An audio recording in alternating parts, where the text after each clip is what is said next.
And for all of you that are, okay, continue.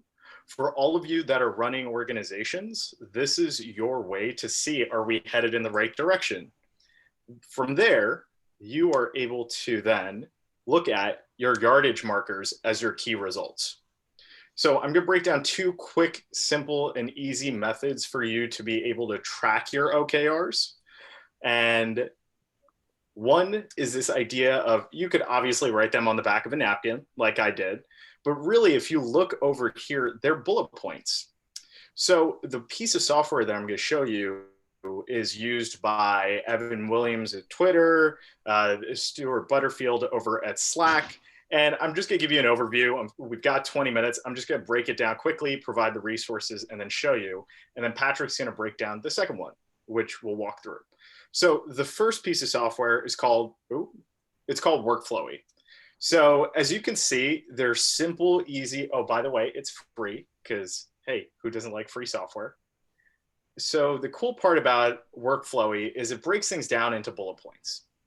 So I took the liberty of using mentoring mentors and doing a objective and just key result breakdown for them. So I made it super simple in the sense of, let's say that they want to create a remarkable mentee experience. And from there, they break it down and start asking themselves, well, how are we going to do that? And they start jotting it down, going, okay, well, we want to create a scalable mentoring program online, so mentors from anywhere can come through and they can work through it. They jot that down as a bullet point into Workflowy. From there, the next bullet point is they go and they identify 3 different platforms to make sure that they can use it and have the amount of mentors that they need to grow and to scale. And then the third bullet point is, okay, well, they need to survey mentees on their experience. So what that allows for, and with Workflowy, you can share the list so you can go back and forth. And without getting into the nitty gritty of the details, you can actually take this bullet point and share it with your team. Or you can simply take a screenshot of it. And then at your quarterly, weekly, even daily meetings, you can review this and say, hey, does this action tie into what we're doing? So that's the first simple method. You could take a second for those of you who want to check out workflowy.com. You could go and check it out. Great piece of project management software. So that's method number 1. The number 2, another free option, is Trello. So Trello, for those of you who don't know or are familiar with, let's say, Toyota's lean manufacturing process,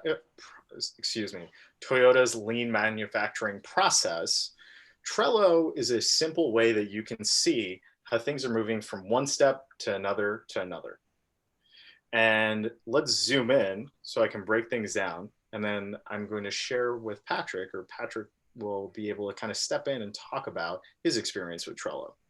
So if you look at the OKRs on here on Trello, and you can set up the board, and what's fantastic is part of this is off of Trello's blog. And in the slide notes, I have the link to this blog post where they offer a template that you can download. So the objectives are up top. And let's say in this case, they're looking for brand authority. And then what they do is they break things down and they can tag them. For some of you, I know you're familiar with Airtable. You can do the same with Airtable where you can tag it in. And as a result, you can start to see all the different pieces and how they fit together in one smooth place. So at a quick glance, you and your team, or any new member that you bring on, because we want you to grow, can see and go, oh, okay, wow, we're here, I need to move over here. And you can also drag from one area to another to keep things simple and clear. So the power of Trello really became apparent to me when I had a conversation with Patrick over this weekend, talking just before he was prepping for his Ravens party. And he said something that was really powerful, which was, as a founder, no one's going to tell you what to do. When you establish good OKRs and you can measure them, they help you know what you need to do and they hold you accountable. So with that, I'm going to let Patrick talk a little bit more about his experience with OKRs and how they've been transformative. All right. Patrick. Hey, good evening, guys. Can you guys hear me? Can everybody hear me or no? Can you guys hear me? Okay. We can hear you. Oh, you can? Okay, great. Hey, sorry about that. I'm trying this like new setup where the computer's here and like the camera and the lights are there. So I apologize if it seems like I'm all over the place and the audio is in and out or whatever. But for me, I'm a really big fan of Trello. There are other softwares too, like Monday or just even kind of spreadsheets. For me, kind of piggybacking off what Musa said, as a founder, nobody really tells you what to do. There are books that'll, inspire you, but as far as like an actual roadmap for you as a founder and what you should do, I think Trello is absolutely fantastic at that. We recently, one of our OKRs were to get more drivers on board on our platform. And as founders, sometimes we're very good at setting goals. We're fantastic at setting goals and setting long-term visions. But sometimes during that process, we don't necessarily write down and set up the steps and the framework to actually accomplish those goals very well. So for us with the OKRs, we did those in Excel, and that was just kind of a big picture kind of thing. Okay, these are the goals we want to accomplish by this date. And when we went inside of Trello, we looked at every single goal or OKR we had and said, okay, if we want to get 100 drivers by Valentine's Day, what do we think the steps are going to be? One of the steps was, for example, increase our social media presence. Well, what does that consist of? That might consist of 3 posts a week or 5 posts a week. In Trello, we would put that, and we would put a checklist, and we had it segmented when they doing, done, or not completed. So that way, the entire team knew what the next person was doing, and we were all able to collaborate a lot more effectively and a lot more efficiently. It's my personal favorite project management software, probably because it's free and it's colorful and it's really, really easy to use. But I definitely would recommend it to a lot of followers. And I think one of the awesome things about it is it keeps you accountable. When you set due dates on stuff, Trello sends you a nice email when you don't get things turned in. And I think as a founder, sometimes you kind of run the show. So it might be hard sometimes to really hold yourself accountable. But when you set goals and you set milestones, Trello does a very great job of, keeping that in front of you. It's done great wonders for keeping me focused. Sorry if this sounds like an ad, but I just kind of really like it. And it's helped us really achieve our goals. And even when we had to kind of adjust, when we realized we might not hit some of our OKRs, that became another project we also managed inside Trello.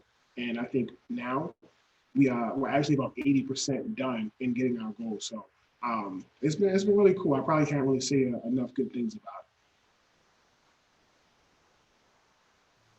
it. Patrick, thank you. Well, greatly appreciate it. Yeah, I don't know if I'm allowed to like share my screen and stuff. I don't know if this is like that, but if you guys are up for it, I want to show you how we broke our OKRs down into Trello and things of that nature. I know we only had like 10 minutes, and I know I'm not. Please, if you could take a minute and walk us through Trello, and what I'll do is I'll walk us through Workflowy. Sure, great. So I saw a question in the chat in terms of asking, would you pick Todoist over Trello? For those of you who are big checklisters, I'm a big fan of checklists as well. I would actually pick Workflowy over Todoist. Trello really shows like movement through the process versus like checking off, and I'll show you in a second, you can actually nest, if you will, put one bullet point inside another. So while we're waiting, if there are any other questions that you have or you want to add, okay, well, how would you add this OKR? Or if you have examples, feel free to start adding them in. Because what I'll do is towards the end, I'm actually going to open it up for Q&A by creating some real-time OKRs. Because I understand it took me a while. I actually dug through probably 10 or 15 hours of research on this topic to really break it down into simple topics to then be able to kind of manage a project through. So what I'll do is I will share my screen. Oh, Patrick beat me to it. Perfect. Oh, perfect. Can you guys hear me? I switched the mic.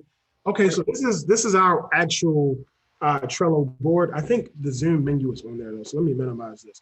So up top here, you can actually see our team. This is the various people who have worked on this project. So this was the Super Onboarding Enhancement Project.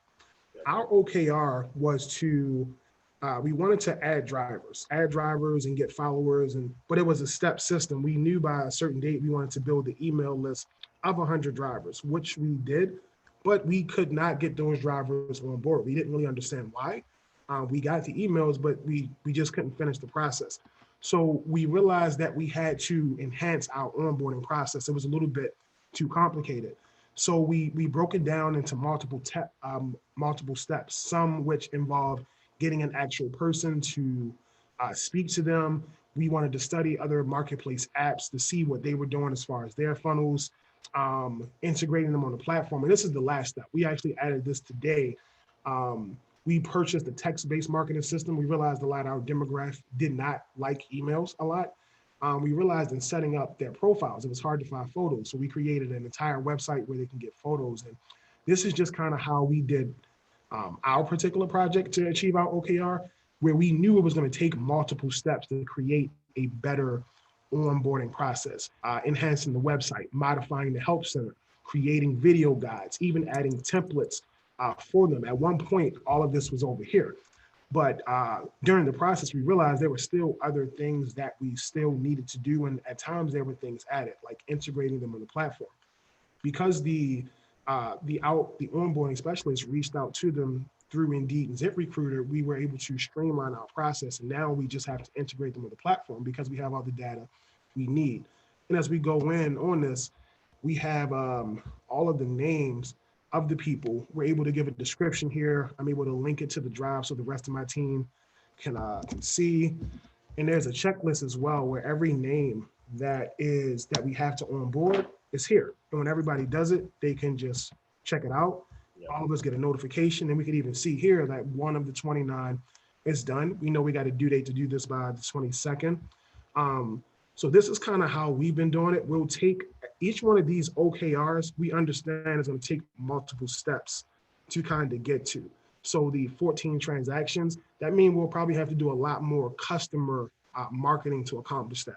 So we might have a project called the Super Customer Marketing Project, and we'll list out the steps and we'll form a strategy, and we'll just, kind of keep it moving until we get it done. But that's how we've been doing it. It's real time for us. And it's like I said, it's been a lifesaver. Patrick, thank you for sharing. And they look great. They actually look exactly like some of the examples that I was about to show, which is beautiful, right? I mean, that's the whole idea is once it's a system, and once you systematically kind of work through them step by step, you're able to just say, wow, I hit my OKR. Now it's on to the next one. Yeah.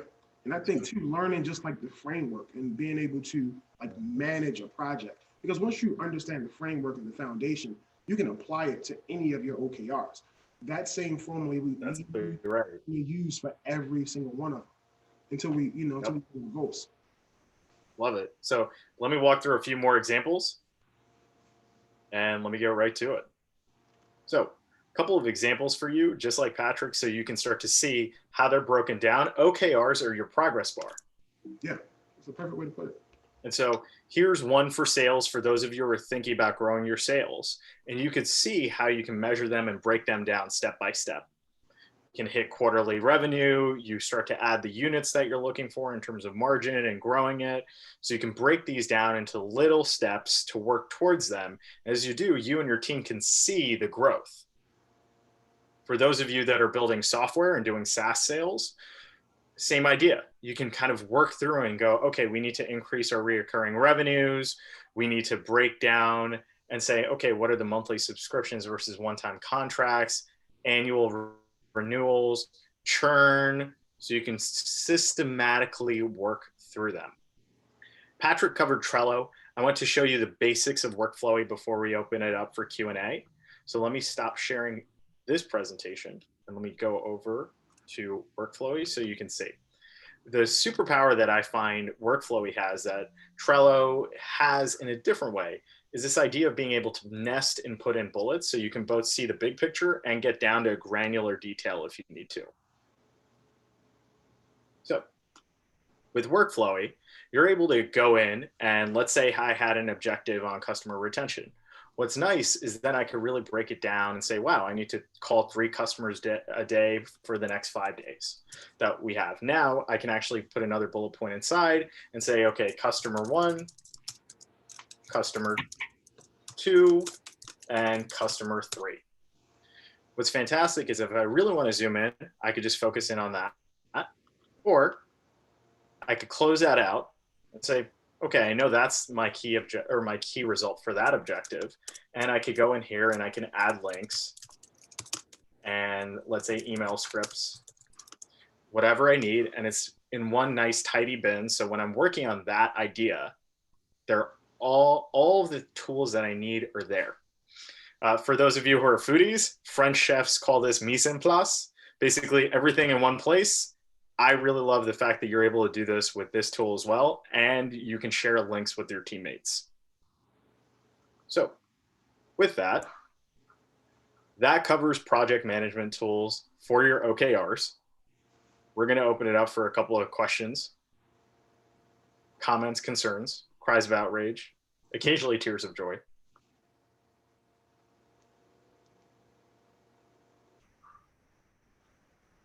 I have a question for you all. One of the words that came up when you guys were describing about the advantages of this software was accountability. Yeah. And I think that's really interesting when you're your own boss, Sure. right? Who do you have accountability toward?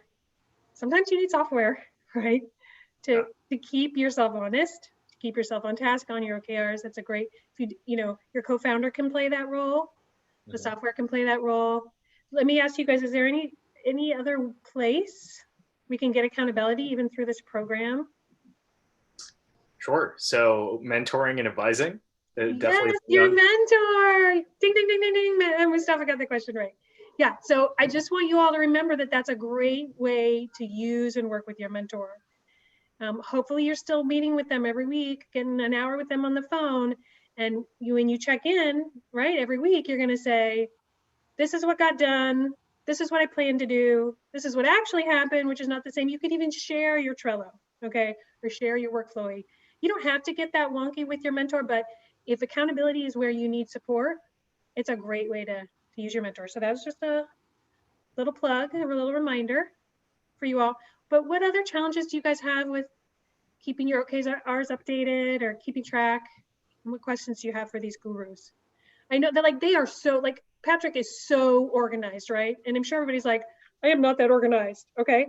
But I think the beauty is that this system he's working with is forcing that on him, and it's allowing him, right, to step through. It's a learning process. Definitely, I definitely was not this organized in December at all. If I had to be honest, it wasn't until we did not hit one of our OKRs that we realized we had to do things differently. When we realized we weren't going to get that number, we all had to kind of evaluate and see like, what did we do wrong and what can we do better? And that's when we realized we had to change something. And maybe in that week, we became more organized and we became, as Jackie was saying, a lot more intentional. Whereas everything you do as an entrepreneur is directly connected to a result that you want to achieve. We knew that the goal was to make the onboarding process easier so we can get drivers on the platform. So every step we took was to accomplish that one goal. My problem was before I was a very shoot first, aim later kind of guy until we failed and did not hit our OKRs by December. And so we just not necessarily pivoted, but we made that change about a month ago, and just the growth and development. I think we probably got more done in the last 2 weeks, and we probably got done in the last 2 months, if I had to be honest about it. But it's definitely been a learning process. And, you know, again, going back to the framework and the foundation, when you learn it, it's so easy to replicate. I feel so confident about every project we have moving forward.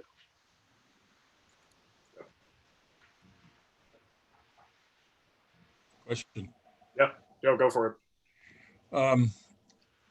I don't know if anyone else does this, but I use my draft section of my email box, and I kind of list a bunch of things in sequence there that I have to accomplish over the next week or two.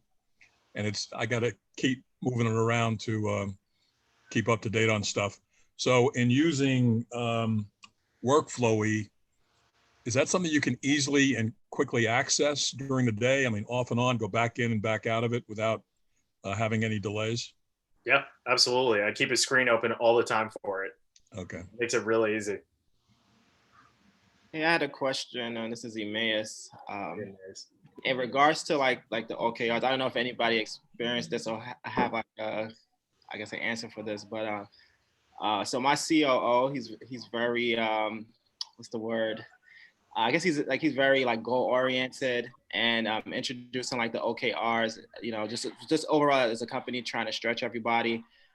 So the first month he didn't necessarily hit like his goal, so he was just, I could tell like it kind of played a toll on him a little bit because he feels like he didn't accomplish something, you know. And I was trying to talk to him and have him understand it's okay to get like 80% of it done. Yeah. How do you kind of find that middle ground where he doesn't set, like people don't set OKRs where it's easy to accomplish, I guess, and at the same time, they don't get discouraged if they don't hit it? So Patrick will take the discouragement piece. Let me take the piece. I mean, it's about picking an OKR that's big and continuing to go at it. Really, it breaks down into, I was trying to understand the difference between, let's say, a SMART goal and an OKR. A objective should be aspirational. Basically, it's something that you need to grow into. So you're going to fail. It's like walking, right? Or, you know, it'd be awesome if a 5-year-old just like showed up one day and they're like, I'm going to be Usain Bolt today. And they do, and they break the world's record for the 100-meter. But unfortunately, it just doesn't work that way. Same idea.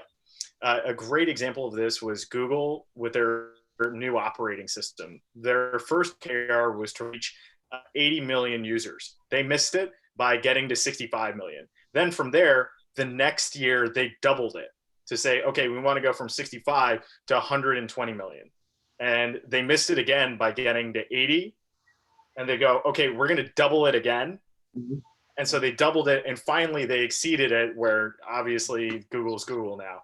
But you can see, like, as long as they're working towards it and you can have it over multiple years, it's totally fine. You should be ambitious.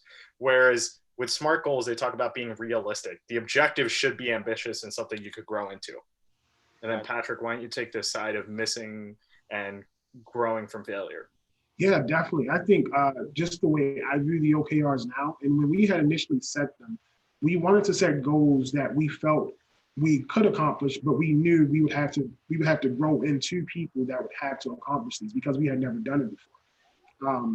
So the way we kind of deal with failure here, we're excited about it now. It's just like, okay, every time we fail, we feel like we failed because we didn't know enough to kind of accomplish this. So now it's kind of like, you get excited, like, okay, what can I learn today that will make me better tomorrow? So what I would say is, use every, I guess, potential failure or piece of discouragement as a building block. You know, like I say all the time, for me, OKRs are practice. And when you break practice down in real life, practice is just controlled failure. You control the failure so you know what you need to do when it's game time.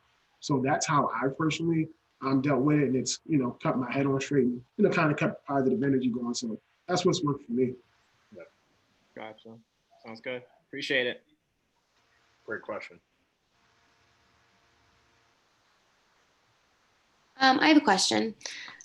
Hi, Moose. I've been trying to use for both Equalize and for like my personal things, trying to use Toggle Track, I believe it's called, to like track my time for things. And I'm wondering if there's like a good way to, like, I'm a to-do list person. So I honestly just keep a to-do list in like my notes or like on a Google Doc, and I update it every week. But if there's a good way to like connect that with another piece of software, because I feel like I have these to-do lists and I have an item that says, you know, do this assignment or create this post, and then I just get distracted and I end up doing it for 3 hours when it could have been done in, 30 minutes. Yeah. Maybe I can just share my experience. I don't know if I necessarily got it, but I just know I kind of had the same problem. What I would do is I would go to my Google Calendar, and I still actually do this. So for tomorrow, for example, I know we got about 30 people we have to integrate. So what I do is I actually go to my Google Calendar and I book a meeting with myself. I know it sounds crazy, but I set aside 2 hours on that calendar that I know nothing else in the world matters right now except onboarding these 30 people. And that's kind of what's worked for me, and just planning my day physically on a Google Calendar let me know, even to my lunch. Like, I'll schedule my lunch from 12 to 1 o'clock. And when 12 o'clock gets here, that's what I, go do. Or if we got a meeting or something like this, I just literally put everything on there. So when I wake up, I'm able to see it. I know, okay, this is what we have to do today. This is how these time slots tie into my OKRs or milestones or whatever we have for the day. And it's been helpful in keeping me on schedule. Yeah. Patrick, you're spot on with, adding a a calendar meeting with yourself. Yeah. Catherine, one of the things that I've been doing, and it's been really helpful, is creating a not to-do list. And that I absolutely love it, because one of the things is every single organization all of you are part of, the idea is for it to scale, for it to grow, to impact more people. Well, in order to do that, there has to be things that you no longer do. That's true. And eventually that list of a not to do list, you're like, for me, it could be, you know, scheduling meetings, it could be handling certain types of emails. Okay, those are no longer on my plate. And the second you find someone who can go, hey, I think this is a better fit for you, you have that piece that's built in. And then the second thing is you can use something like IFTT, or if this, then that. And it's fantastic because it will send you reminders and automate things. So in case you forget something, it'll pop it right back up and bring it back to you and say, hey, I want it back at this time. For those of you who haven't heard, Boomerang's also fantastic, where for those of you who have a ton of emails to follow up on, you can actually have it follow up with you later. You can send it with tasks there. And I'll specifically put in a link to, let's say, that to-do list that I was working on. So Awesome. Yeah, great Thanks, question. guys. Great question, Catherine. Mustafa, I know you have a virtual assistant. Can you talk a little bit about how that works for you? That might be something that that the Baltipreneurs would want to look into for themselves pretty soon at some point. I would love to. So one, having a VA is absolutely fantastic. It's spectacular. So I'll highly, highly recommend that. And the basics behind it is, you know, step one, kind of think through, for those of you who, let's say, haven't made your first hire yet, or haven't brought on someone who you're paying in one way, shape, or form, use a virtual assistant as a test to get used to giving clear directions. So that's one. Second is we built out protocols. So, and I'm really nerdy with this and it breaks down, but it's okay. We even have a grocery shopping protocol. So on Wednesdays, we have a scheduled time of a half hour and we will go through like 40 decisions together. And Sarah, she is absolutely fantastic. She will share her screen with me and she'll pull up, she has, I recommend using LastPass to share like credentials. So she has a Walmart credentials for us. We'll do Walmart pickup and Sarah schedules it all. And so what happens is, as a founder, I'm no longer thinking about those things that have to be running in the background. Instead, I can focus on the next thing of, oh, okay, I need to get this thing done. And it ends up on my calendar immediately. And just having a quick kind of protocol. And then also find a messaging engine, if you will. Like we use Slack to communicate and we have a shorthand.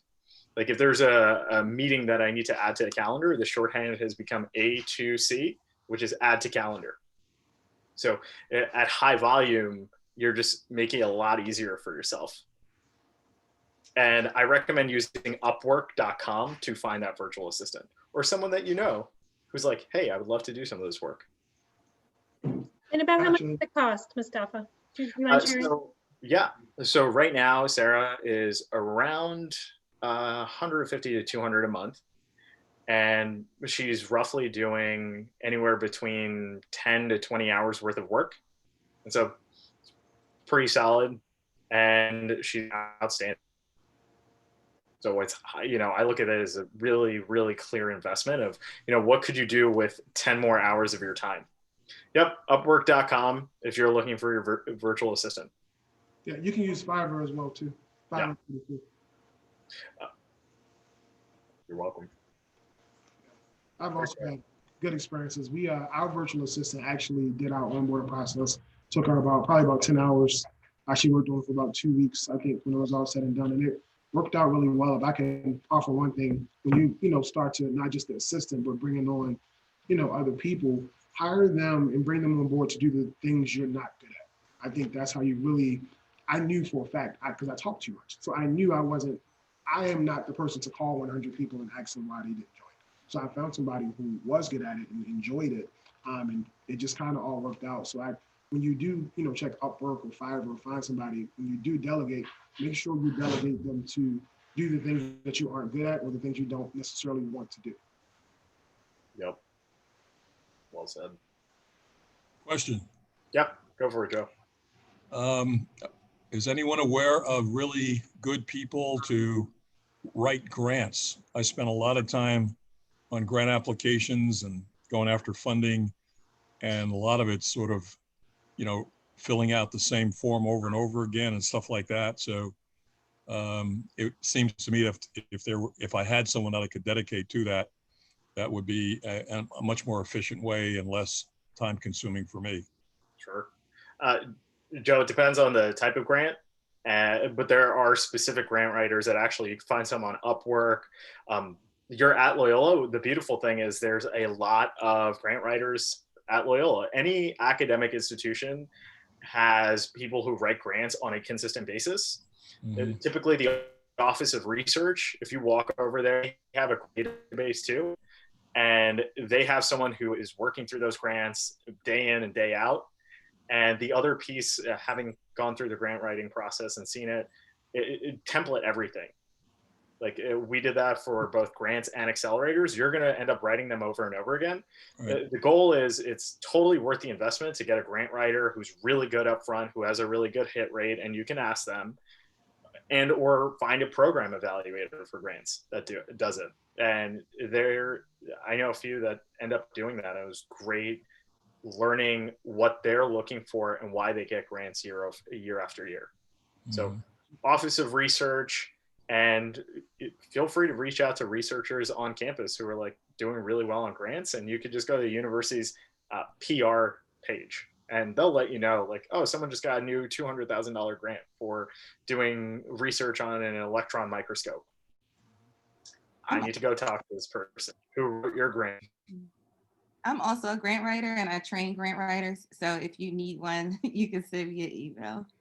And then too, not to cut you guys off, but Equalize and Spencer and those guys, they're in this accelerator and they connect companies, businesses, startups, small businesses, etc., with college students who can provide the services you need. Spencer's been great, sharp kid. I would reach out to those guys as well.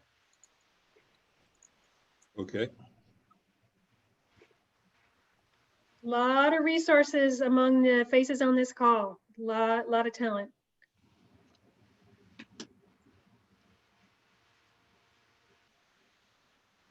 All right, what else we got?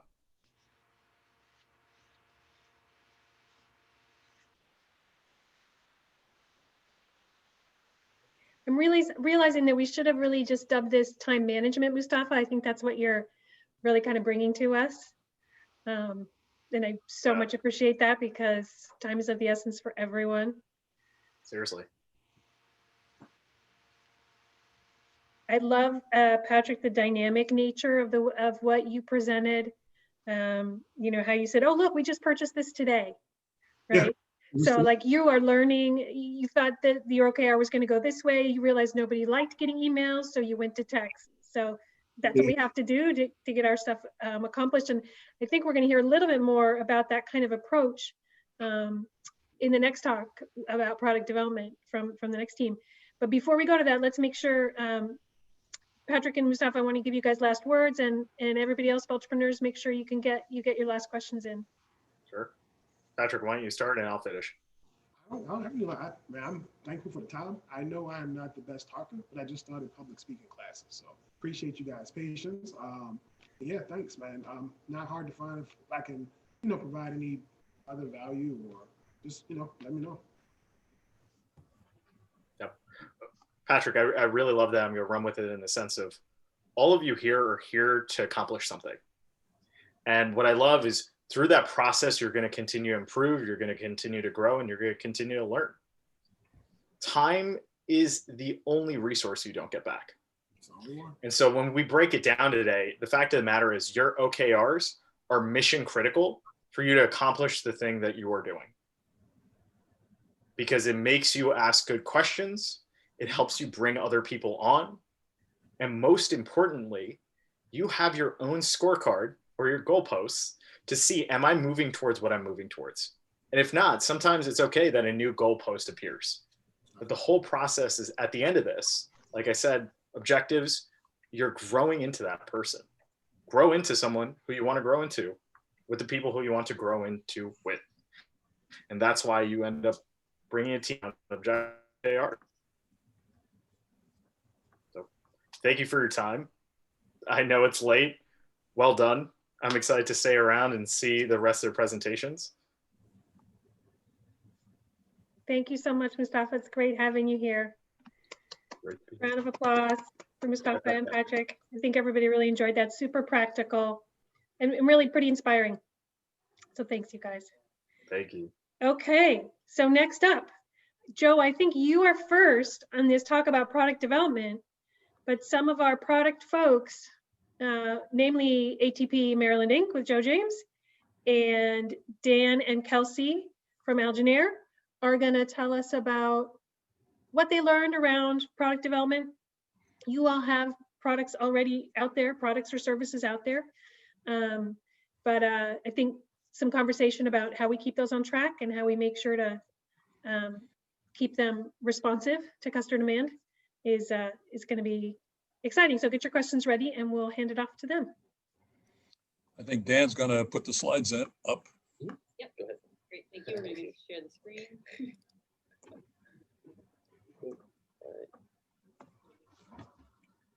Okay.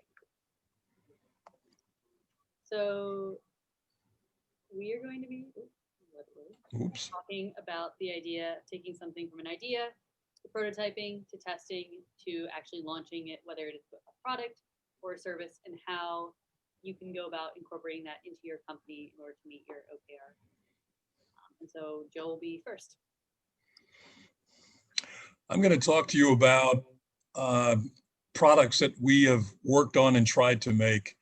My company was formed really as part of a social commitment to try to find ways to create jobs in rural communities. And the assets of rural communities are farmland and forest land. We got focused on what could we do with tree or wood material? How could we convert that into products that would help to create jobs in those communities? We got focused on trying to make bio coal, which basically we carbonized wood and tried to make a bio coal that could be co-fired in a coal-fired plant and overnight make it less problematic and more renewable. But it turned out we could not make it at a price that was competitive enough with coal without governmental support. And when that didn't happen, then we had to figure out, what do we do with this technology that we've licensed that helps to carbonize plant and wood material? And the thought that we had was, well, if I could make my products less expensively somehow, that would be helpful. So part of a product development strategy was to develop this CRBBP process by which we plant and then multitask, that's a key word, very special biocrops to less expensively do good things for the health and well-being of people and the planet. And so using this process, we found a way that we could actually have the crops do multiple things. And then when it was time to harvest them and use them to make products, we could do that much more effectively. The most exciting thing that we learned about our crops was that they would capture an inordinate amount of carbon dioxide, which added another task. So you can see on the left is standard sorghum, that's a crop. And on the right is biomass sorghum. We use biomass sorghum because it absorbs 14 tons of CO2 per acre, even as it does other environmental things. So let's talk about, next slide, please. Let's talk about some of the products that we're focused on. We've sort of stepped away from bio coal for a moment. We've been really focused hard on making bio-based filler powders. Let me discuss what a filler powder is. A tire is 30% carbon black. Carbon black is a black powder that gets blended with rubber in order to make a tire. That's why the tire is black. Most plastics that are black are also filled with a polymer, which is like a viscous liquid, and a filler powder, carbon black. That's why the plastic's black. We can make a bio-based alternative to carbon black that actually performs better than carbon black. Now, we got focused on that, not from our brilliance, but because a company wanted to make that product. And we began to explore with them. So the point I'm trying to make is you have to be responsive to what the market is saying to you. And the market was saying to us, we don't want bio coal at the moment, but if you can make these filler powders, they're pretty interesting. And oh boy, it turned out the filler powders were actually more profitable for us to make. And then using our CRBBP process, which we're using in Baltimore to both capture CO2, to remediate brownfield sites, to extract certain types of air pollution from the air before it gets into communities. All of those other uses were allowed to take a piece of the cost of growing those crops and share them across those different activities, which makes our bioproduct that much more cost competitive. Do we have another slide? So how do you get help in developing your products? So you'll see a number of funding sources that we have collaborated with over the years. The one that I want to focus on right now is the University of Akron. Akron is in the middle of what's called the polymer belt. It's the plastic belt. It's the part of the country, Ohio and those adjoining states where components for cars are made. And it was actually a company from Ohio who contacted us and said, we know that you know how to carbonize material. Can you help us make a filler? So the point I'm trying to make here is universities can be partners with you in product development. They have expertise, and quite often customers have approached them seeking a solution. And if you can partner, if you can make the connection and figure out how best to use a particular university, that's an opportunity to make a product. We're actually talking to Johns Hopkins about some technology that they've patented that would help us make another product, but I'll talk to you about that at a different time. So the key thing is keep your eyes open, listen, let's go to those questions. Listen to your potential customers and even people that you may not think are customers for you. Then you have to find the resources to enhance your product and your services. And then, as I mentioned earlier, I'm beginning to work in Baltimore, not only to find customers, but to find university folks and others who are doing things and may have connections to people who want certain types of products or services that we could possibly use our process to make. So I'll stop there, and I think we'll respond to questions after Dan has had his presentation. Super, yeah, and thank you very much, Joseph. That was fantastic.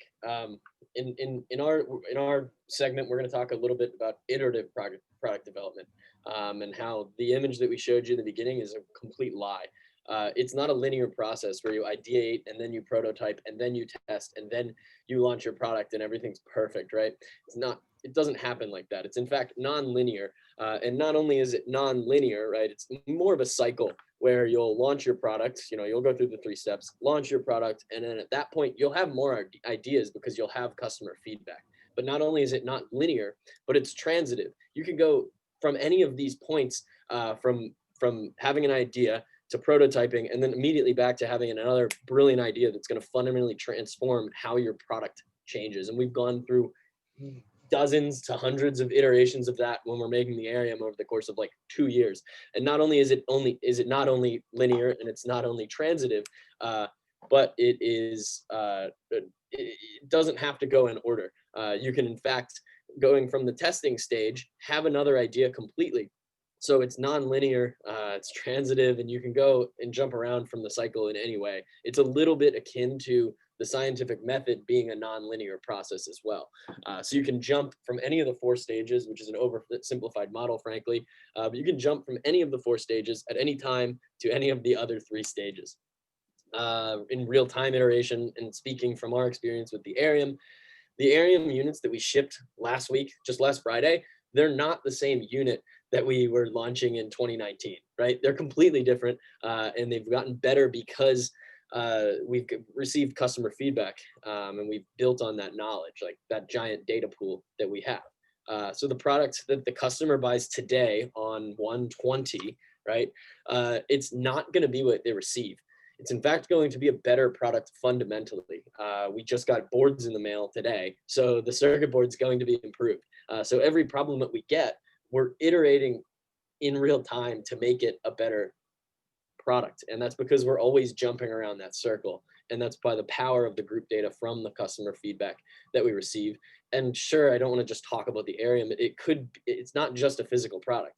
It could be a minimum viable product for maybe a mentor or skill matching program, menu item for some of the restaurants, a protocol for how to do something day to day. You know, the things that we do every day are the most important things we do. So how can we improve them?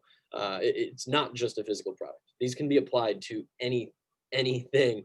Our head is just wrapped around a physical product right now. So I digress.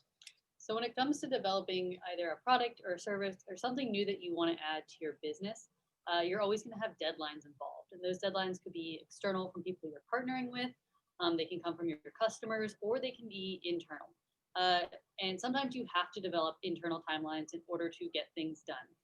When we launched the area for pre-sales, we did it without actually having the product completed or any physical inventory. And we set ourselves with a 90-day clock, and that timeline forced us to get everything we needed together. And it was a huge learning experience in that process. And when you are working with different deadlines, you're often going to be coordinating with people, whether it's within your own team or externally to people who are providing supplies for your product, your business. And communication during this process is extremely important. And some of those workflow that we went through earlier would be very helpful in that process. And then finally, we could sit here and plan out the next month, 2 months for what we wanted to do here at Algenair. And I could guarantee you by tomorrow, something has already gone wrong because it's a business and nothing ever goes as it's planned. So figuring out how, when you do run into roadblocks, when you do get off track, how you're going to work either as an individual with your team or with your partners to get around them, and whether it's, do you need to pivot or how do you get yourself back on track?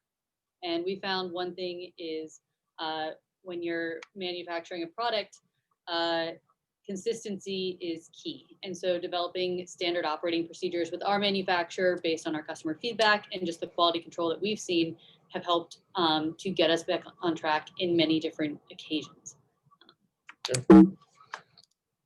Yeah, and to facilitate discussion, it's important to always be going after more resources, of course.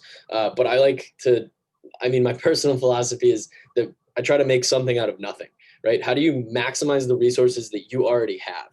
We went to somebody and they said, that'll be $50,000 to create, to go from that sketch to that physical product, just a prototype, 50K. And we said, we don't have it.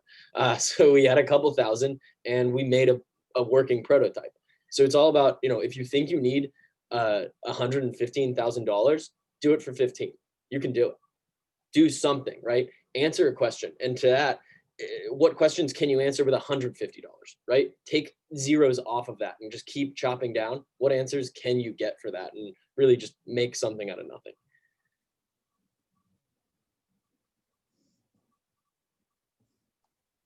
Okay, I think we're taking questions. Yeah, for sure. And Kelsey went, first. I want to throw, good, thank you guys. so much, you guys. I love hearing the stories of how you worked on your products. I want to throw a question out, which I think both of you can answer, but let's see if the group has any thoughts, and then have you take it. And what I'm curious, because everybody, again, has on different levels been through this process.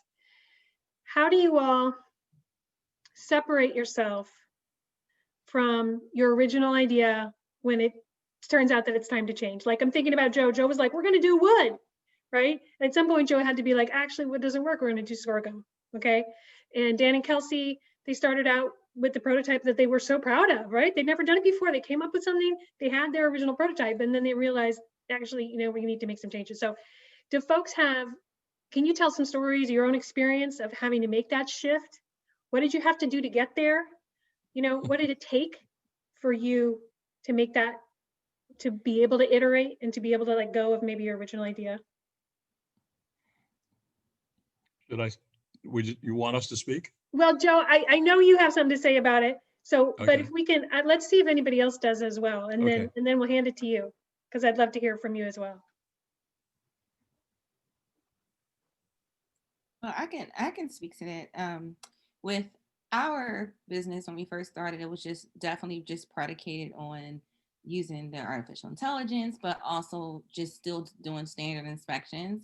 But when COVID-19 came in, then it was like, oh my God, like how do we, our business is based on being in proximity to people. Like how do we still do that without abandoning the business? And so we kind of, I think, and I was actually going to ask this question too, because it ties into what I deal with. Me and Michael, we have two different approaches to problem solving, where mine is to, okay, let's just, because I'm an educator and he's a doer, I'm like, let's just go back to your problem solving protocol, where he's like, it's all or nothing. If it didn't go right, it's just over with. So we had to figure out, it was like we were just kind of in the office one day and we were just going over everything from the start. Like, let's go back to the drawing board and figure out how are we going to do this? Like, how can we do this? Being as though you have to have inspections, you're like the homeowner and the real estate agent has to be present at the inspection. And then we were just watching something on TV, like to kind of get the creative juices going. And we were just like, we can do something that's similar, like a body cam.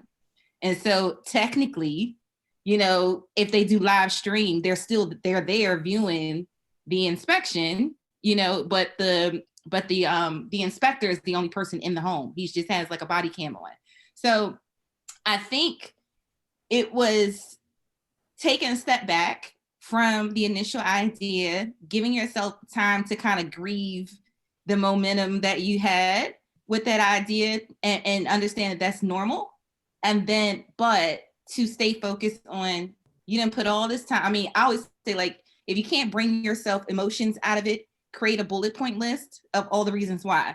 I done spent all this money on this. I done told people about it. I made these things, these shifts in my life. I have to go through with this. So I think just being realistic about, let your emotions go, but still have that bullet list that says why you have to do this. Like, you have to get rid of that. And just keep putting yourself in a creative mindset where you can iterate. And once you find that one thing that starts to turn the tide, keep going. Because from there, we were just like, okay, so if they have a body cam on, we can change the way inspections go from just someone, you're in the house with someone and they're doing an inspection, you still don't know anything about their house, to the inspections, the inspector becoming, we changing the entire process where the inspector is now saying, I'm going to inspect this home. I'm going to start here. You need to get this checked here. This is why. So it's like an education about your home. So you actually know what the things you're getting inspected and when you should get inspected and why you need to get inspected.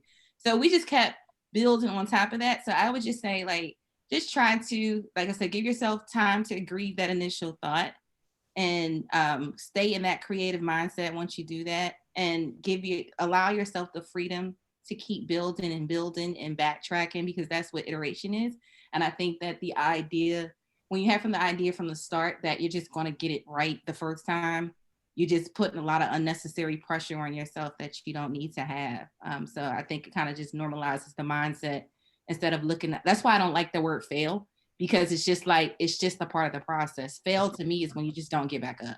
So it's like, okay, this is the ebb and flow. And I have to just make it more efficient. I like to use word like efficient and effective because of that. So I think all those things kind of combined can help you not stay married to the idea, because at the end of the day, it's not going to work. It's not going to be the most efficient use of your time, your energy, or creativity. So you just want to stay with the things that are going to get you where you want to go. I think a lot of times too, your customers, like listening to your customers or the people who are going to be like adapters or users, they'll tell you, everything that you'll need to know when you got to kind of adjust or move around or change things. And I personally think with many startups, how the product ends up when it starts to become profitable and working and moving is probably completely different from, how we thought it would be with founders. We with the OKRs and not hitting them, we just literally thought that it was going to be enough to post ads on Indeed, and that was going to get us all the drivers we needed. But we come to find out that, our demographic's a little bit older. They're between 35 and 50. So the whole marketplace gig economy was completely unfamiliar to them. They had no idea how it worked, what it was. It wasn't until we started asking them, like, why didn't you finish the process? And now our process is, we literally call them, somebody types it in, they enter it. Before, it was, we would, email system back and forth, and now we text them to let them know somebody wants to hire them. It's just, they let us know that's what they wanted. And that's kind of what, how we ended up now. But when we first started this, we never thought we'd have to be texting, and we never thought that at all. But the customers let us know, like, we like this, but we like it that way, kind of thing. And, we've been able to kind of adjust and find success that way. Some really great points. And I know that while I don't actually have like a product to change, I have a model in which we design. And my model is based upon the feedback that I actually got from the kids that I served. Initially, my idea was to take athletes and turn them into like community volunteers. And what I learned just through their feedback was like, hey, no, I feel more like a leader when I execute this. And that helps shape the way that we now approach mentorship. Because, in the world of mentorship, it's always about the adult and the youth, but never really giving the youth an opportunity to learn leadership and communication skills by working with the youth.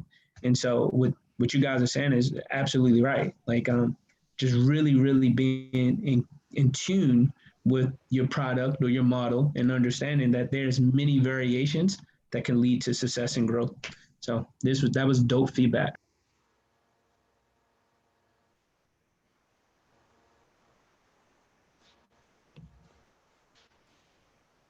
Yeah, I agree. Talking to your customers and learning from your customers, because they know your product in some ways. Like, as much as we think we know the product better than anybody else, they're users, they're end users, and they know the problems and the pitfalls like in your instructions. So that's one thing that we've completely revamped. I totally agree with that. So yeah, listen to your customers, and the customer's always right, for sure. I think they oftentimes, even for us, serve as like inspiration for new products going forward. Like, yeah. One of the key things is we found people like to put our unit in the bedroom, and it has a light that's on 24/7. So customers want it in there, but a lot of people like to sleep with, like, when it's completely dark, so the light bothers them. And we've actually had customers start to develop solutions so they can keep it in there, and they'll get excited and like send us pictures and emails about it. And that's kind of inspired us to start developing something as well to improve the customer experience down the line. Yeah, that's a great point. And for unmarrying your original prototype, I mean, we originally wanted to like put algae on rooftops, and then we scaled everything down, and for multiple reasons, because it was a bad idea. But for how to fall out of love with your original baby, like, just talk to people that are smarter than you. Talk to people that are much smarter than you. Talk to engineers. Talk to people that are much more right. The good mentors are the ones that like ask the questions that are like, I don't know how to answer that, but you gotta say, okay, I know how to research it and I know how to find the answer. But yeah, the best mentors don't make you just pat your back the whole time. The best mentors poke every hole in your plan and make it better because they want you to be better. So yeah, talk to people that are better and smarter than you. That's simple. Yeah. Love that.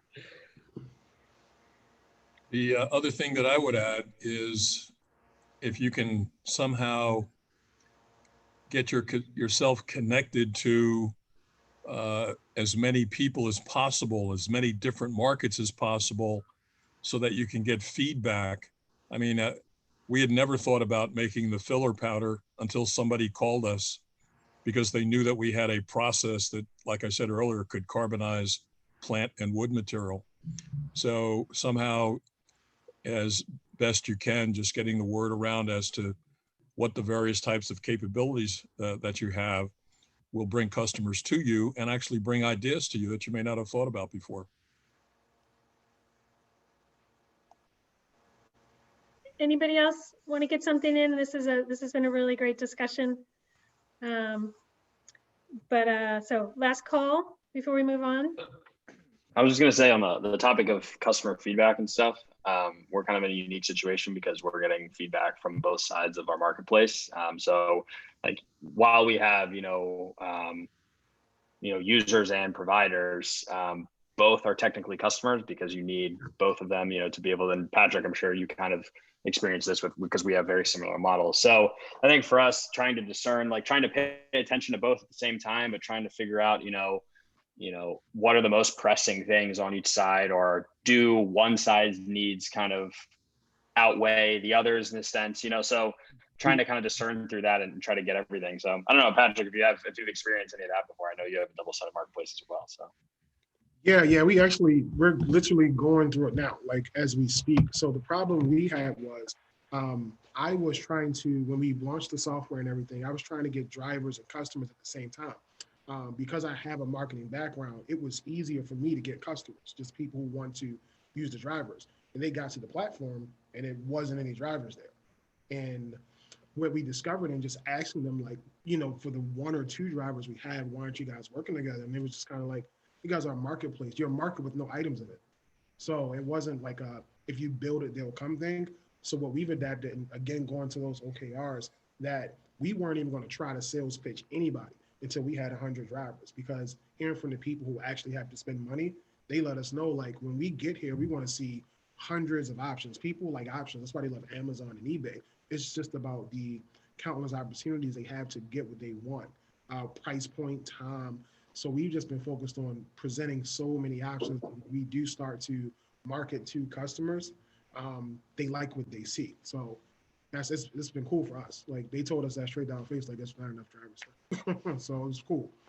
Cool. That's like perfect feedback, because kind of with the initiative, it's volunteer and it's kind of away from kind of the paid model that we've done with a lot of our projects, because it was around like the holiday season. That was just kind of how the nonprofit wanted to do it. But you're kind of preaching to the choir there, Patrick, because I think we had always operated, we had built up a database of providers or whatever that had like some relevant skills, but it was early days that maybe they weren't super relevant. And then all of a sudden we got hit with all this demand from small businesses that we never thought that we would have. So it was fantastic to have that, but then, like, you're right, we're at a marketplace where we're like scrambling to put food on the shelves, for lack of a better term. So I think it's important, like, it's always like a balancing act, and it's like a seesaw, but trying to kind of get that, definitely having something in the marketplace is kind of paramount, and it's a great way to look at it. So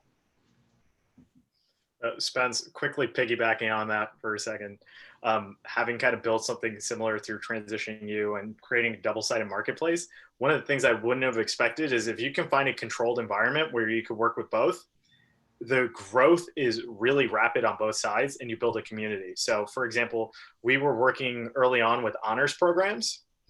And what happened is both the professors were really interested in the success of the platform, and so were the students. So what happens is they're stocking ourselves for us, and so were the professors, and that allowed us to scale really quickly. So that was one of those nuggets that, if I had to rebuild Transition U from scratch, I would target like 10 of those and just do that first, and then find pockets that can do that very quickly, because then what happens is the growth accelerates a lot quicker. Yeah, I think too, like when we come to the, not a marketplace, but the marketplace, we're bringing this solution. So the demand for customers will be there. We just kind of got to pitch them to get them to use the product. So I think, again, going back to us and what we had challenges with having the drivers were the solution. The problem was already painted with people having hiring signs and stuff like that. So it just, going back to say, it made a lot more sense. Now, if I had to do it over again, we would have just started recruiting drivers. I wouldn't even told people Super existed until I had 50 drivers that were like ready to go. Guys, this has been such an awesome discussion. Thank you so much. Thank you to ATP, and thank you to Algin for leading for us. I'm seeing another topic for another evening, an optional evening, which is if I were to do it again, right? If I knew now what I knew then. I think everybody has some of those stories, which are really fun to hear. And I just want to pull out one thing before we move on. I'm going to do a little housekeeping before I hand it over to Tyrell to take us home this evening. But I want to pull out one thing that Lenora said that really struck me, which was, she said, we came up with the idea when we were watching TV, right? And to me, what I thought about was the quiet mind, and was mindfulness, and how you need to be clued. If you want to tap into your creativity, then you really need to be knowing the ideas, be aware of the ideas that are passing through when you're just doing something else, doing something mellow, relaxing, like watching TV. So, you know, if you can really be a listener to your customers and be a listener to your own observations, right? When you're taking a walk, when you're watching TV, when you're taking a shower, whatever it is, that might be the opportunity that's really gonna be transformational for you. So I wanted to pull in that mindfulness piece since we did a little bit of that before the holidays. Okay, and then so now just some logistics. You all have been great about getting me the stuff we need for ecosystem night. We're almost there. I have a couple of you who I need a couple more things. So we're gonna send out the one-pagers and the videos to all the people who signed up for ecosystem night. We have over 60 people signed up at this point. So there's gonna be a lot of people who are gonna get your information, okay, which is the point. But you gotta send your stuff in to us. So I need it first thing tomorrow morning. Okay, so Mauricio is going to send that stuff out first thing tomorrow morning. If you don't have it in by then it's going to go out without your stuff. Okay, so thanks everybody for what you've gotten us. Some really fun videos in there. I've been enjoying watching them. So thanks for what you've done with that. Okay, so last call is tonight after this. You know, just do 2 minutes on your phone. That'll work for a video. Make it real. Okay, and do the one pager. There's just a couple of you who I still need it. The other thing that I need you all to do, I think about half of you are there, but everybody needs to register for ecosystem night. I'm going to put the link in the chat right now. Okay, because we're not going to be meeting here on this Zoom. We're meeting on like a public Zoom. Okay, and it's going to be run by the events people at Loyola. And it's going to be it's like we're going to a different room. You guys are going to the auditorium. So if you haven't registered, you got to register there and you got to do it in advance. You can't just do it like 6:30 next Wednesday. Oh, I have to be on a different Zoom. So why don't you just go ahead and click through now? And this might have changed. I just have data from yesterday, but what we know is we think Patrick, Michael, if he's going to come, Lenora, Terrell, both the Ekiben guys, Catherine, if you can come, Algin and Joe. From what we know, you guys still need to sign up. Okay, so no big deal, but just get that done before next week. Yeah, Joe, you're muted. Is that link in the emails that you've sent us already? Yes, and I just put it in the chat. So if you click into the chat, you can open up the the link right there, and then you can do it like at the end of the evening or something. Okay. It'll be right there for you. Okay, now that's where you're going to be on the first hour of ecosystem night next week, right? And you're all going to have a chance to say, hi, I'm Wendy. You know, my company is the CINE.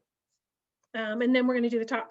Then the second hour, you guys have the link for that. You don't have to register. You have the link in email for that location.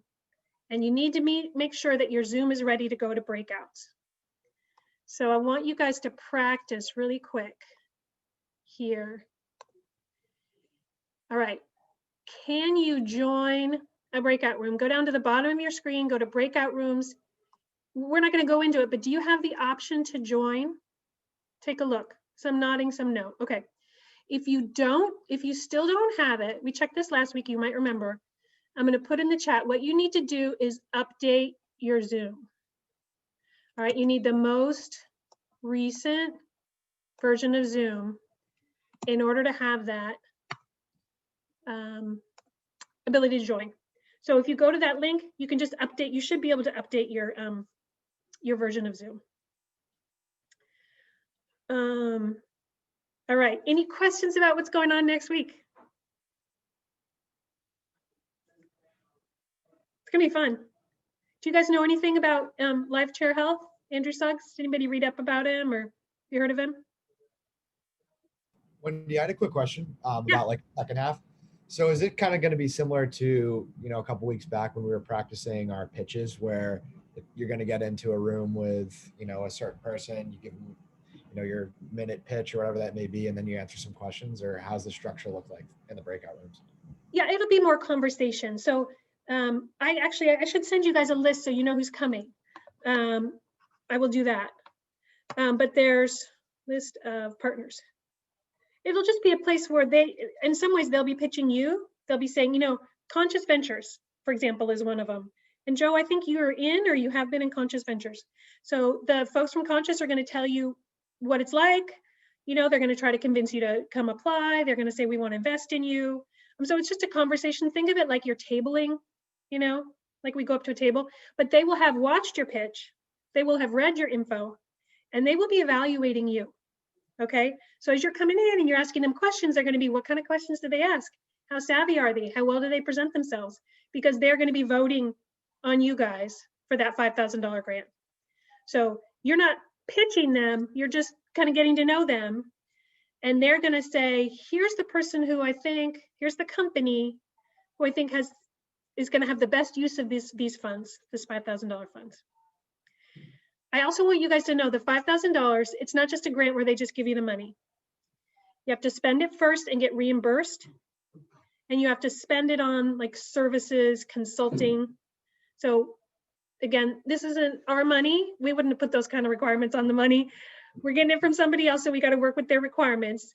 So it's like for paying a consultant, paying a web developer, you know, maybe paying a virtual assistant, maybe we can figure that out. But it's a reimbursement of expenses. But one person will win that based on how all these folks vote. And again, I'll give you a list of who they are, so you know who you want to make sure to get to. Hopefully you can get to all of them in that hour. How do we update our Zoom? Mayo, I sent the link in the chat. Just a second, Joe, I'll come back to you. Okay. And so go to that link, and then you press like update. That's how to update your Zoom. You have to have admin rights to do it. Yeah, it kind of depends on who owns your Zoom. And if it's not, Lenore, can you unmute? I'm just saying you have to have admin rights on your computer. So some people don't have, like, they have like company issue computers and stuff. So just make sure that they have admin rights on their computer so they can update.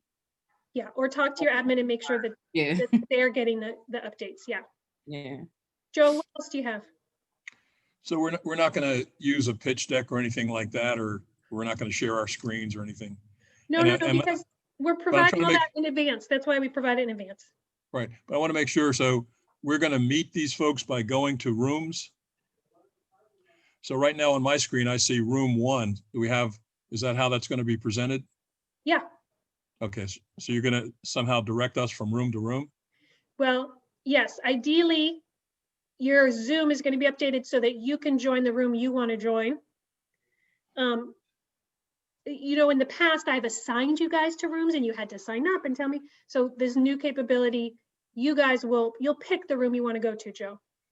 And it'll say the name of the person that's in there or the name of the organization that's in there. And you'll say, oh, I want to go talk to, for example, Baltimore Community Lending will be there. If you want to go talk to them about what kind of their loan terms are, then you'll say, okay, I'm going to go in there. All right. And again, your goal is going to be to talk to everybody so that everybody will vote for you. But you're not pitching them. They're just, they're going to vote for you based on what they learn about you and what they think, you know, they're impressed with how you conduct yourself. Okay. Do you think it'll be more so like them asking us questions than it is us asking them questions? I think you should be prepared. I think they will be impressed if you are prepared with questions. Okay, thank you. And we'll get a list of who they are so we can, okay. Yeah. All right. For sure, you're gonna need that. So I'll get that to you. It's gonna be fun, no stress, right? Great. These are all like folks that are our friends, and they're supportive of Baltipreneurs, and they're excited to meet you guys. And Andrew Suggs of Life Chair has an amazing story of pivots, Life Chair Health, right? He started as an app that was used to book barber, you know, appointments. And now he's giving out COVID vaccination information and taking health indicators from folks. So really, you know, significant shifts in his model to really create some positive outcomes in the community. So I know you're going to love him in that first hour. Okay, I think that's all I have on deadlines and all that kind of garbage. You guys good with all of that? Okay, thank you. And just ping me if you have any more questions. Joe, do you have one more? I was going to say, if we haven't heard from you, whatever we submitted to you is okay. Is that right? Yeah, I'd be nagging you if Oh, okay. if I didn't have it. You're good. I know. I saw your video, and then we got your one pager. So thank you. Thank you. Okay. So last thing this evening, we are really lucky. We're going to hear from Tyrell tonight, and this is going to be a little bit different because it's not like how to manage your startup, but it is because he's talking about some issues that are important all over the country, but especially challenging dynamic in Baltimore around housing and stuff that all of our companies, I think, can have an influence on, and you as individuals, you know, can also help change some of the challenges that we have in Baltimore around housing and racial inequality. So, Tyrell, teach us. Thanks, Wendy. Let me just, I think you need to let me share my screen. Okay, coming up. Alrighty. Cool.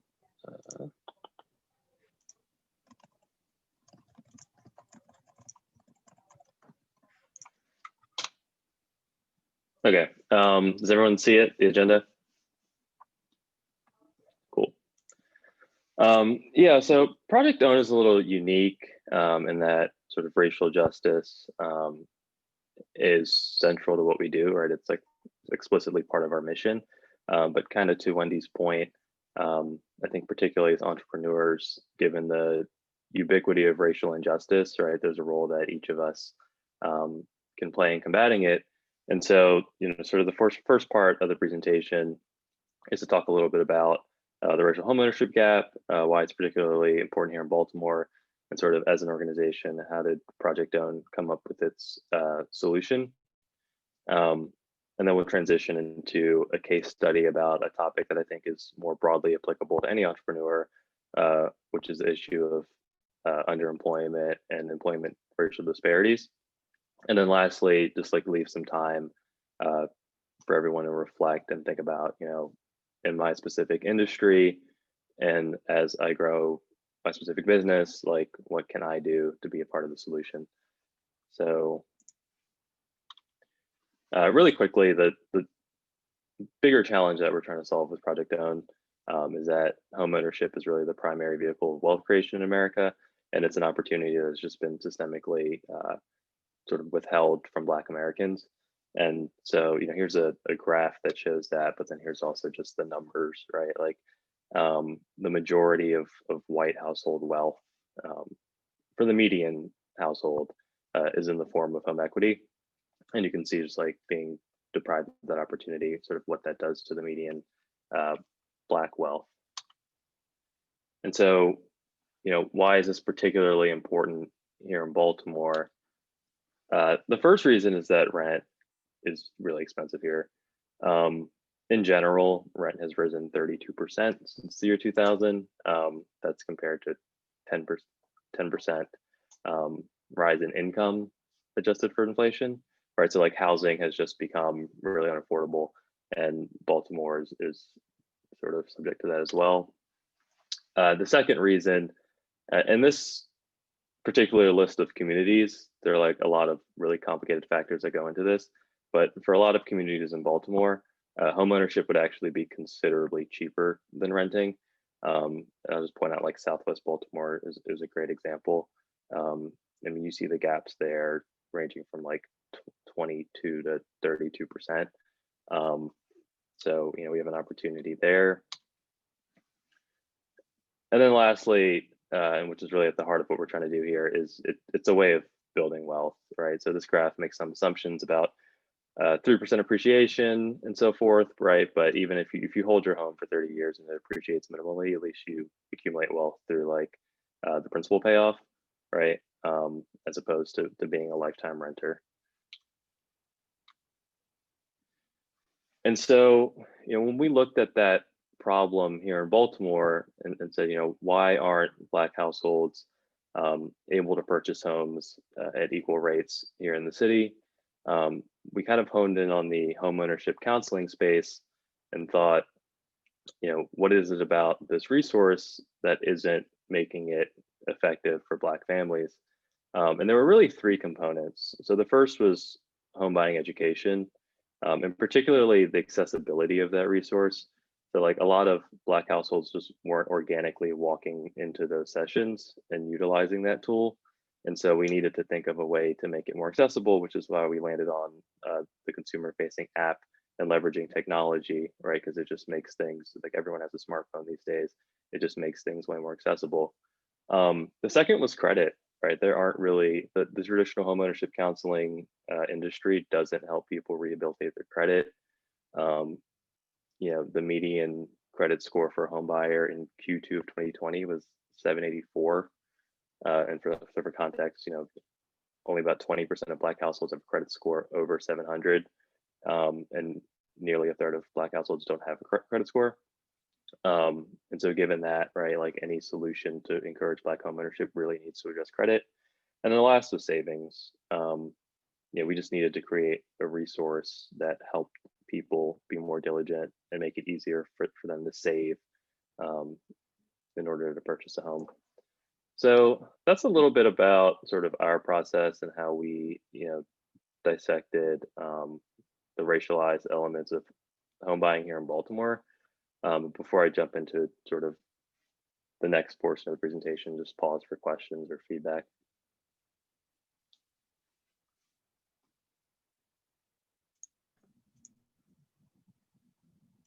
Really great stuff, Terrell. And I would love your slide deck. I think it's super relevant. And I mean, me personally, I think that this should be an educational tool for youth, because you don't know what you don't know. And I know in my case, I'm 30 plus years old now, and most of this stuff I've never heard of until, my late 20s. And while it's not too little too late, it does create that gap. Like it assists, like it actually perpetuates the gap in what you're talking about. And so just great stuff just from that first few slides, man. I truly appreciate you sharing this with the group. All right. Thanks. Yeah, I'll definitely send you the deck. And yeah, I mean, that's a lot of that knowledge is just sort of passed down intergenerationally, right? But if, certainly my case as well, like, if your parents didn't own a home, right, where do you get that knowledge from? So definitely creating that resource and getting it in the hands of young people is really important. Well, there's some other things, in my opinion, that are impacting housing as it relates to Black folks. I've worked in a lot of cities across the country, and one of the places I worked was Richmond, Virginia, and I bought a duplex in downtown Richmond in what used to be called the area of Black Wall Street. And when I purchased that house, it was not a wealthy community, but it wasn't poor. But the racial ratio was about 60-70% Black. It's now about 2% Black, and I get a phone call twice a week from speculators who are part of the gentrification team that's basically trying to purify, if you will, that neighborhood. So there's other stuff at work that's beyond simply the income levels of people and their credit rating. There are strategic measures underway in too many communities that are displacing folks. Mm-hmm. Yeah, absolutely. And that's kind of, Richmond's a great example. We did a lot of peer research before launching the organization. Cities like DC, New Orleans is a good example. The post-Katrina moment is sort of unique, but just cities in which a lot of Black neighborhoods have already been gentrified in a way that I think a lot of neighborhoods in Baltimore are at risk of being gentrified. right? And at the end of the day, there's one way to ensure that you don't get displaced by gentrification, and that's owning your home. And even then, with like property tax increases, a lot of people can get priced out of their own communities, right? But certainly owning your community and community assets, you know, is a start. So appreciate you sharing that, and definitely something we consider. Yeah, I'm gonna move on to underemployment, because I think it's something that is more broadly applicable to everyone on this call. But I sort of got started on this when I was thinking about the statistic on the screen right now, which is that Black college graduates on average have less wealth than white high school dropouts, right? And so, you know, as Black households were unable to convert education, or unable to convert incomes into wealth, right? Which led me to this question of like, you know, how are we converting education levels into income, right? And so there were really three things that I learned in doing that investigation. The first is that it's just harder for Black college graduates to find career track jobs, right? And that statistic is really disappointing, but only a third of Black college graduates are in a career track job by their mid-20s, right? You compound that with gaps in social capital. So at the University of New Hampshire, they did a study, and 73% of the student body as a whole could access sort of high impact learning experiences like internships, research study abroad, and only 13% of the lowest income students can do that, right? And then lastly, just climbing out of the hole is really hard, right? So once you start your career underemployed, you're likely to remain underemployed for the rest of your career, and vice versa, right? So if you get a good job out of college, you can just, evidence suggests you can kind of just coast on that for the rest of your life. So that being said, right, because we're all going to be in a position to hire people, interns, share equity, you know, all of these various things as entrepreneurs, regardless of our industry. Just want to give people a moment to sort of think about which or what disparities exist in your industry, right? And then think really intentionally about sort of how can you contribute to breaking down those barriers. And I think if you're struggling to sort of think of a particular disparity, then maybe just use the hiring and employment as a starting point.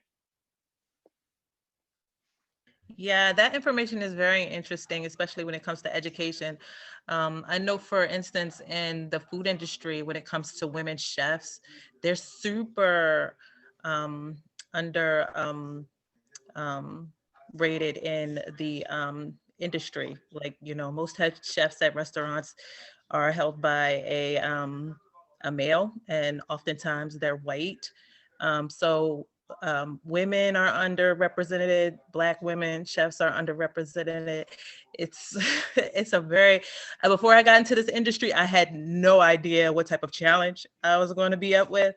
And then I got into it and realized that it's quite hard to become, and not even just a chef, but an owner, like a minority restaurant owner is also another great challenge in this industry. So I'm looking at the correlation between basically what you're finding with the housing, you know, and education being a part of that. It's the same thing with, you know, being a chef or an owner, you know, and not even having those credentials and how you're looked upon. But if you're at a white restaurant that's super popular, you know, it's by a white male chef, and then you know, he has people that he pretty much takes under his wing and builds them up, it's easier for you to find a job elsewhere. But how oftentimes are you going to find a white male head chef bringing a woman chef underneath of him and putting that, you know, energy into that person, or a Black woman? So it's a very challenging industry for women.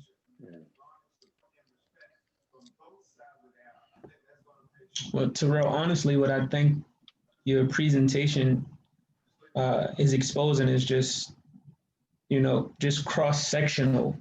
No, it doesn't really matter what your career is. This country has always struggled to provide opportunities for Black and brown people that equate to those to the opposite, right? To our white counterparts. It doesn't matter if it's education. It doesn't matter if it's a commercial industry. It doesn't matter. It does even in entrepreneurship, right? We think about like the business loans and the banks disqualifying African American communities at a far greater rate, and so those disparities are on every single line. I just think that the data that you've shown with regards to education is just even more evident that that this country is I don't want to say it is what it is, but it's always caused great strife for people of color, and it continues to cause great strife because like how demeaning is that for someone like myself or Joe and every other colored person on here to go to college. You do what they say the American way is, right? You go, you graduate, you wind up in debt, and then you are unable to find employment that will pay you at the rate of someone that is dropped out of college, right? And so then you look at opportunities in entrepreneurship, and you still find yourself running into these disparities. Even when you look at social media channels like TikTok, right? Like one of the things that I noticed was that many of the they call them influencers. It's usually people that don't look like myself, right? It's usually like some sort of white influencer.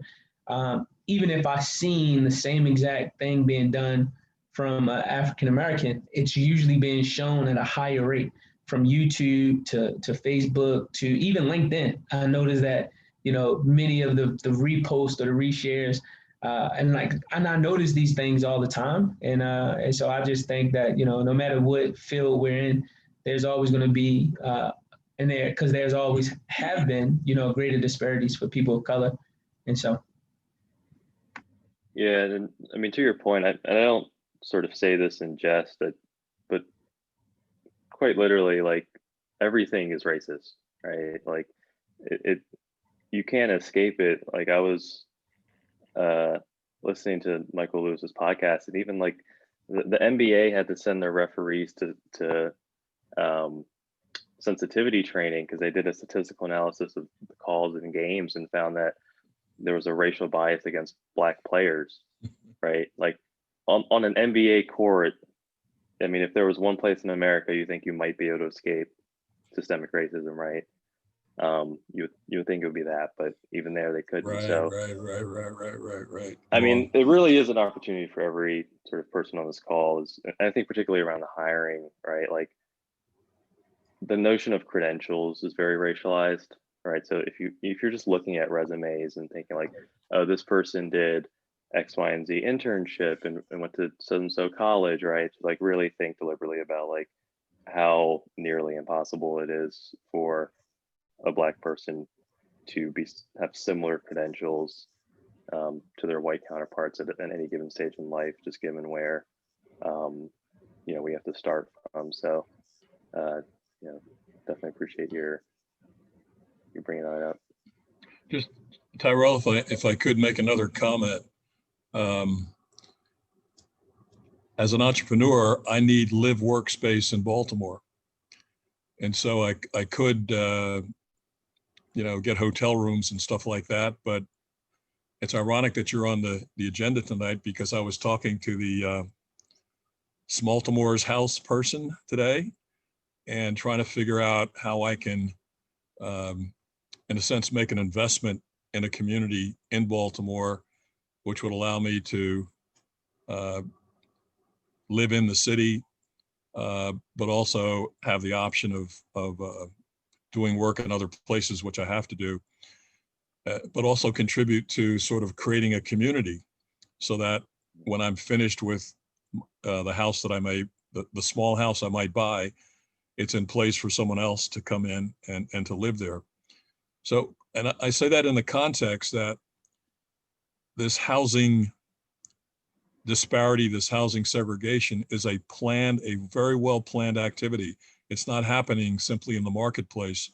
And there are people that are in the marketplace, not all of them racist, but many times fearful that if they don't have a, sort of white community, that's going to be harder for them to purchase rehab and then sell whatever it is that they have. So there needs to be a counteracting strategy as well, which involves, neighborhood people and others, including we entrepreneurs to some extent who are interested in this, to come together. So I hope you'll send me your contact information so I could talk to you some more about some things I'd like to do that not only from the direct housing side, but minimizing the, how can I say it, the negatives of communities, whether it's contaminated brownfield sites which affect health, whether it's this airborne pollution that flows into too many communities in Baltimore that are creating illness among people. So when COVID comes around, they're more likely to die and suffer. So there are strategic things that have to be done in a very planned way to protect the community and to make it a more fair community. Mm-hmm. Absolutely. I think all of you, as you grow your ventures and as you become more and more successful, you're going to be breaking your own barriers. And so just, whether you're women founders, whether you're Black founders, you're going to be breaking through, and just by being you're going to set an example and change the landscape. But I love how Tyrell also has some reflection for us around, honestly, what else can we do? How can we think holistically about, is there a way our business can grow and be constructed that helps counteract these systemic barriers and systemic racism we have in our country? How can we think more carefully about hiring and about credentialing and all the things that go into who we hire and who works out as a hire? So Tyrell, I really appreciate it. Did folks have other frustrations, inspirations? It's a really big topic, but it's an undercurrent to everything we're doing in this program, right? Because a lot of what we're trying to do is change these structures.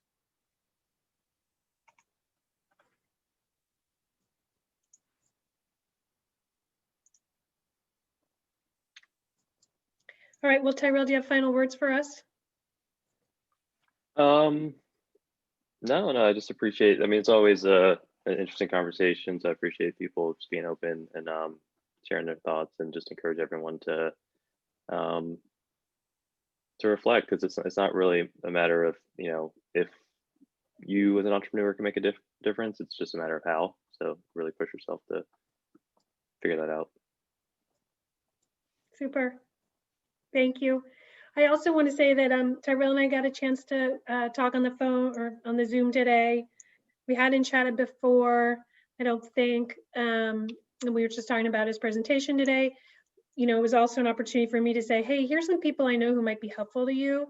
You don't have to follow up with them, but if you're interested, let me know if you want to talk to these people, if I can make introductions. I just want everybody to know that I'm here to do that for you. If you have time, if you want to, go into my LinkedIn, if you want to talk to me about who I know, if I can make any introductions, my Rolodex, if anybody remembers what those are, okay, it's wide open to you, right? And that's, again, part of the point of this is to, is through that Loyola network to become your network. Okay. Well, we're not half an hour early, but we're going to let you go about 10 minutes early. And oh, the survey, Mauricio, thank you. The survey, please spend 5 to 10 minutes. It won't even take 10 minutes, but click on through and do the survey for us. I thought tonight was great. I love hearing from you all. Thank you so much to all of our presenters, including Mustafa's still on here, and including our Baltipreneurs presenters. And we will see you guys next week on the Zoom that you register for at 6:30 with Andrew Sucks. Okay? Can't wait, it's gonna be fun. Take care. Thanks, Wendy. Thanks, everyone. Thank you. Thanks, Bye everyone. now. Bye, everybody. Bye.